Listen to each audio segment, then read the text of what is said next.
Claquete. Gravando. Ai, que divertido. 1, 2, 3. Oi, tudo bom? Hoje eu estou aqui com a Dessa do canal Louca dos Livros. E durante as entrevistas eu nunca deixo ninguém falar. Hoje nós vamos ter um bate-papo com a Dessa, então, sobre algumas coisinhas. E, amiga, na verdade eu tenho uma dúvida, que é por onde nós vamos começar. Eu vou quebrar as minhas próprias regras, a ordem das perguntas, e vou começar com essa. Por que tu quis ser bióloga? Na verdade, quando eu era criança, eu queria ser dentista. Só que eu tenho noção de que eu acho que eu não conhecia muitas profissões, assim. A minha mãe era diarista, na época, na verdade, acho que ela era camareira ainda. Meu pai era, não me lembro quem ele era na época, mas era uma profissão bem simples, assim, de vendedor, alguma coisa do tipo. E aí, óbvio, eu já queria ser algo mais, né? E aí, a primeira, eu acho que foi uma das primeiras profissões que eu conheci, foi de ser dentista, porque eu ia muito no dentista. E a dentista elogiava, mas às vezes nunca tinha um cara, eu nunca tive cara. Uau! E aí, nossa, eu me achava toda, né? Ah, então assim, deve ser muito legal ser dentista. Tu bota uma pessoa na cadeira e fica elogiando os dentes da pessoa, sei lá, eu acho que imagino que eu pensava algo assim. Que fácil! Né? Aí eu descobri o Discovery Channel. Biólogos que iam pra África e ficavam filmando a vida dos felinos selvagens. Então era isso que eu queria fazer, na verdade. Filmar felinos selvagens, eu queria estudar o comportamento dos felinos, dos grandes felinos, principalmente. Aí tá, daí eu escolhi isso, aí eu conversei com uma outra amiga minha, que inclusive também é bióloga, e ela também queria, também foi mais ou menos nessa onda, as duas vendo os Discovery. E aí a gente foi pro ensino médio, e no ensino médio começa a ter aula de genética. E aula no laboratório, coisa assim. E aí eu achei muito massa o laboratório e genética. E aí resolvi então que, não, de repente eu trabalho no laboratório. Aí, quando chegou no vestibular, eu já não sabia mais nada que eu queria na minha vida. Na verdade, eu queria astronomia também, só que só tem no Rio de Janeiro, então não tinha condições. Aí eu fiquei entre produção audiovisual, publicidade e propaganda e biologia. Virei bióloga, mas eu não voltei pra produção audiovisual de qualquer forma. A gente, inclusive, já teve essa conversa. Sim. E aí, quando eu entrei na faculdade, eu descobri que genética era uma merda. Eu não gosto de genética, era só o básico lei de Mendel no colégio mesmo. Depois, na faculdade mesmo, eu não gostei muito de genética. E também não fiquei nos felinos, apesar de ainda amar muito o assunto. Aí, trabalho hoje com bactérias e fungos. Eu ia, amar muito ir, por exemplo, naqueles programas que eles têm pra trabalhar com grandes felinos. Na verdade, é um dos meus sonhos. Eu tenho intenção um dia de fazer um intercâmbio provavelmente no Big Five. Então agora, sim, a pergunta que seria a primeira, qual o último livro que tu leu? O Enigma de Andrômeda, do Michael Crichton. Não sei falar o nome dele. Que é ficção científica. Com certeza. E aí, me conta isso, como foi esse amor por ficção científica? É engraçado porque quando eu comecei o canal, eu não tinha tudo isso de ficção científica. Eu não lembro quando que começou meu amor por ficção científica, mas eu lembro que eu sempre vi filmes de ficção científica. Sempre vi. Mas não sei por que eu não lia ficção científica. Eu acho que de repente eu achava que era difícil. Quando foi pouca coisa antes de eu começar o canal que eu li Eu, Robô, que foi o primeiro livro ficção científica mesmo, sem ser o YA. Porque na verdade eu já tinha lido Jogos Vorazes, Divergente, que é ficção científica, mas a gente não sabe quando tá lendo, né? Depois que eu fui ter a noção. Eu achava que eu nunca tinha lido ficção científica. Também depois de muito Nerdcast, já teve um Nerdcast de ficção científica, daí eu já anotei lá tudo que eu tinha que ler, né? Aí eu Robô, aí eu, não, pera. Vou ter que ler mais essas coisas. Vou ter que ler mais. E tu acha que por tu ser bióloga, tem algumas coisas na ficção científica que, tu lê e tu pensa, isso aqui não tem... Por tu ter esse lado mais científico... Sim. E claro, deve ter as coisas que, nossa, isso faz muito sentido, amei, isso foi pesquisado, isso foi... E aí tem aquelas coisas que, não. Ah, sim, com certeza. Mas eu acho que, assim, ficção científica clássica, digamos, Asimov, Arthur C. Clarke, etc., é muito difícil eu encanar com alguma coisa.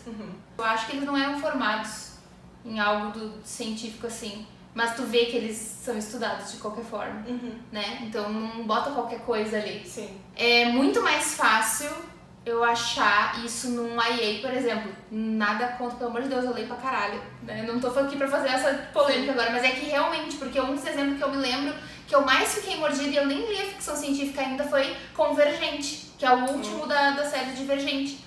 Que eu adoro a série. Ela escreve muito bem, são ensinos de ação e tal. Mas a parte científica do livro é uma bosta. Uma bosta, e totalmente tem a ver com biologia, porque tu fala de genética, evolução. Não precisa ser da biologia, porque eu acho que quem forma nas ciências, que aprende método científico, já começa a ficar muito crítico com esse tipo de livro. Sim. Um exemplo até é aquele livro brasileiro Sorriso da Hiena, é thriller, na verdade, né, de psicopata. Só que é sobre um psicopata que ele contata um psicólogo pra provar a teoria dele. E aí o que acontece? Cara, tu faz merda pra caralho, cientificamente falando. Sim. Porque tu tem que ter amostra, tu tem que ter repetição, tu tem que ter uma série de coisas éticas que não é só pelo é errado ou não é. É pra dar certo os teus resultados terem sentido acadêmico. Mas aí, essas coisas quando acontecem, tipo, tem alguma coisa que tu consegue engolir ou já te tira total do livro e tu prefere nem ler? Eu acho que depende do jeito que a pessoa coloca. Se ela coloca, aconteceu algo científico que eu não sei explicar, eu engulo. Eu Sou a Lenda é um livro que uma doença aconteceu, não sei o que aconteceu, mas as pessoas ficaram de tal maneira bizarra que eu não sei, eu Andressa mesmo não sei se seria possível num corpo humano, entendeu? Mas ele não sabe, ele não me explicou porque ele não inventou algo. Não precisa me explicar tudo. Sim. Eu prefiro que não me explique, se é pra falar merda. Não sei até se é muito comum na ficção científica ter muitas reflexões assim de humanidade e tal. Então, isso é uma coisa que te atrai muito na ficção científica? Sim, com certeza. Eu acho que eu sou, não só com livros e ficção científica, eu sou uma pessoa enjoada. Tipo assim, muitas vezes a mesma coisa eu não quero mais. Por exemplo, eu escuto 2 vezes a mesma música. Chega. Aí eu preciso não quer dizer que eu nunca mais vou escutar, mas eu preciso dar um tempo.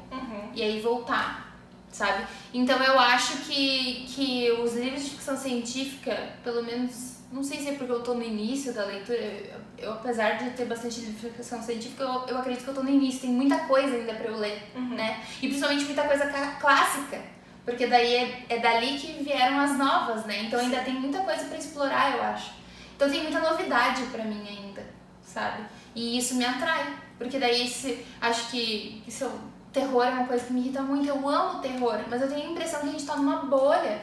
Que os autores não estão saindo da bolha. É sempre a mesma história, sempre um fantasma, sempre um não sei o que, sabe? E a ficção científica eu tenho a impressão que as pessoas conseguem ser mais criativas. Com essa criatividade traz mais reflexões, porque a ficção científica ela é feita pra tu pensar na humanidade, nas possibilidades da humanidade. Acho que muitas vezes, não só a história, como eu fico assim, com o autor. Nossa, o cara conseguiu criar esse negócio, como que chegou nisso, sabe? Principalmente acho que os clássicos, porque há muito tempo atrás, hoje em dia, parece que é mais fácil ter ideias futurísticas. Até porque se tira deles. Cientistas tiram ideias de livros de ficção científica. Os foguetes foram inventados depois de um livro de ficção científica. O robô, tudo foi pensado depois, sabe? Nem foi pensado, né? Foi tirado. O Asimov tem ensaios em que ele fala de como que ele acha que vai ser a Terra daqui 30, 40, 50 anos, que bate. Então, a ficção científica é o cara que ele não é engenheiro às vezes, não é, mas ele faz todo mundo vislumbra uma coisa. A gente leu junto Endurance, que fala sobre o astronauta e tal, e eu acho que uma das minhas maiores surpresas com o livro teve várias, na verdade, mas eu acho que uma das mais, assim, que eu fiquei, é que pela maneira como ele conta a história dele e tudo que ele passou, foi tipo assim, nossa, eu poderia total ter sido uma astronauta, sabe? Não quer dizer que eu iria conseguir ou que eu iria um dia pro espaço, não é isso que eu tô falando, mas porque ele fala, né, explica que tipo assim, não é sobre tu ser a pessoa mais inteligente, gênio, Einstein da vida, é realmente tu se esforçar, se dedicar e querer muito aquilo, e ir lá e fazer os treinamentos e ter a oportunidade ou não. Mas eu acho que a maneira como ele fala assim, traz assim uma esperança, tipo assim, até pra quem é mais novo e lê esse livro, de ficar pensando, gente, eu poderia total fazer isso. Parece uma coisa muito longe. E eu acho que tudo que a gente não sabe como que tem que fazer parece longe. Sim.